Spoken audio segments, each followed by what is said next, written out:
Olha, quando a gente escuta a palavra apocalipse, a imagem que surge na mente é quase sempre a mesma, né? Desastre, medo, o fim de tudo.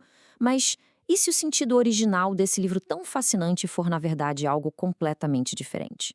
Bom, é nisso que a gente vai mergulhar agora. Essa é a grande pergunta, não é? Por que esse livro captura a imaginação de tanta gente, há séculos? De monges, artistas, de diretores de cinema a teólogos. Ele assusta e, ao mesmo tempo, atrai, porque mistura essa ideia de juízo com uma esperança muito, muito poderosa. A verdade é que ele não sobreviveu por 2000 anos só por falar do fim, mas por conseguir traduzir crises históricas numa linguagem espiritual de um impacto gigantesco. E aqui, olha, já vem a primeira grande surpresa. A palavra grega apocalipsis não tem nada a ver com catástrofe. O significado é tirar o véu, revelar. Pensa nisso. O livro não foi escrito para aterrorizar a gente com o fim, mas para revelar o sentido por trás dos conflitos da história, para mostrar quem é que está no controle de verdade. Para a gente conseguir desvendar esse livro, nosso caminho vai ter 5 passos. Primeiro, vamos olhar para além da ideia de catástrofe. Depois, vamos entender o texto como um grito contra o Império Romano. Em seguida, vamos conhecer as 4 principais chaves que abrem o livro. Aí sim, a gente parte para decifrar seus símbolos mais famosos e, por fim, descobrir por que a mensagem final dele é, na verdade, sobre a vitória da esperança. Ok, para entender o Apocalipse, a gente precisa fazer uma viagem no tempo. Porque, sabe, ele não nasceu do nada. Ele foi forjado no calor da pressão política, do medo, do desgaste de comunidades que estavam ali, precisando decidir a quem servir, ao Império ou a Deus.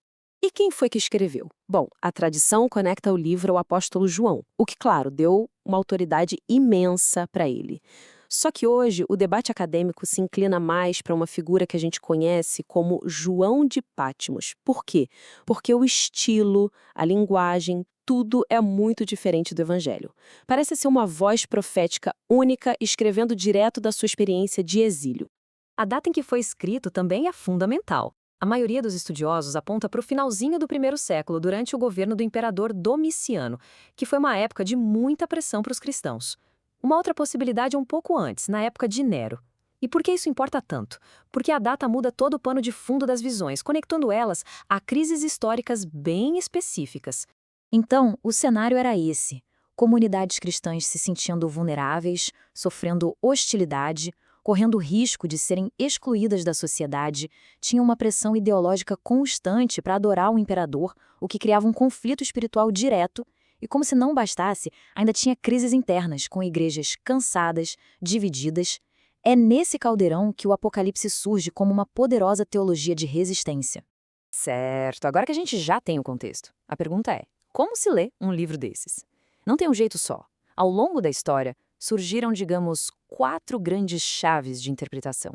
4 lentes que nos ajudam a organizar as diferentes maneiras de abordar o texto. Basicamente, são essas 4 aqui. A preterista, que entende que os eventos já aconteceram lá no primeiro século. A historicista, que vê o livro como um mapa profético da história da igreja. A futurista, que projeta quase tudo para eventos que ainda estão por ver. E a idealista, ou simbólica, que lê tudo como uma grande representação da luta eterna entre o bem e o mal. Vamos olhar a chave preterista um pouco mais de perto. Ela nos joga de volta para o cenário original. As bestas, as perseguições, os julgamentos, tudo isso é visto como uma linguagem profética sobre a crise real que eles viviam sob o Império Romano. O grande valor dessa chave é que ela ancora o livro na história, sabe? Impede que a gente trate o Apocalipse como uma fantasia solta no tempo. Agora, a chave futurista. Essa é super popular. Aqui, o foco está totalmente no que ainda vai acontecer. O impacto cultural dessa visão é imenso, molda tudo desde filmes de Hollywood até discursos políticos. O risco, como alguns críticos apontam, é a gente tentar encaixar cada crise do nosso tempo num cronograma literal do fim, o que acaba gerando mais especulação do que fé. E aí temos a leitura idealista, ou simbólica. Para ela, o Apocalipse não é um cronograma, mas sim um retrato atemporal da luta entre o reino de Deus e os poderes do mundo. As bestas e os impérios não são só sobre Roma, eles representam a sedução do poder e a idolatria em qualquer época. Essa abordagem dá ao livro uma relevância universal, convidando a gente a identificar as Babilônias do nosso próprio tempo. Bom, com essas chaves em mãos, vamos agora para a parte mais famosa, as imagens. No Apocalipse, os símbolos não são só enfeites, eles são a própria linguagem. É teologia em forma de visão, mostrando um confronto cósmico que, no fundo, define a história. E aqui a gente vê o coração desse conflito. De um lado, os símbolos da opressão. As bestas, que são a imagem do poder imperial violento, a Babilônia, que é o grande símbolo da civilização corrupta e idólatra. E do outro lado, os símbolos da esperança. O Cordeiro, que representa uma vitória que não vem pela força, mas pelo sacrifício, e a Nova Jerusalém, que é a visão de um mundo finalmente justo e restaurado. E a propósito do famoso 666, o ponto crucial é este. Não se trata de um código de barras, de um chip, nada disso.